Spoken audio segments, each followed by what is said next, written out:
पेपरच्या मुद्द्यावरून गुणरत्न सदावर्ते यांनी राज ठाकरे यांची खिल्ली उडवली। यावर सदावर्तेंनी महाराष्ट्रासाठी काय केलं असं म्हणत अमेय खोपकरांनी पलटवार केलाय। कृपाशंकर सिंह यांनी सुद्धा राज ठाकरे यांच्यावर टीका केली आहे।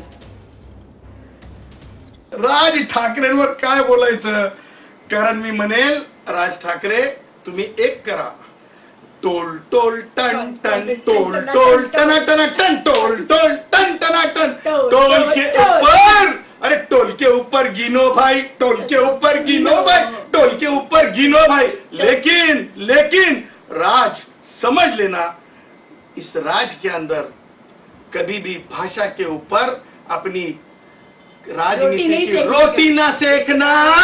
टोल टोल के ऊपर जीना भाई, टोल के ऊपर जीना, टोल के ऊपर जीना भाई, टोल के ऊपर जीना। कोण गुणरत्न सदावर्ते ते कर्जतमधून बोलतात की कासारावरून बोलतायत? त्यांच्या मागे एक भुजगाणं उभं असतं, बुगू बुगू बुगू बुगू एक करत एक प्राणी उभा असतो। ही यांची पात्रता, यांची लायकी काय?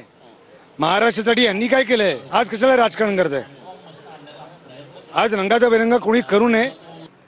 राज काही बोलला तर समजायला वेळ लागतात त्याला कधी कळलंच नाही की आज मी काय बोललो, उद्या काय बोललो।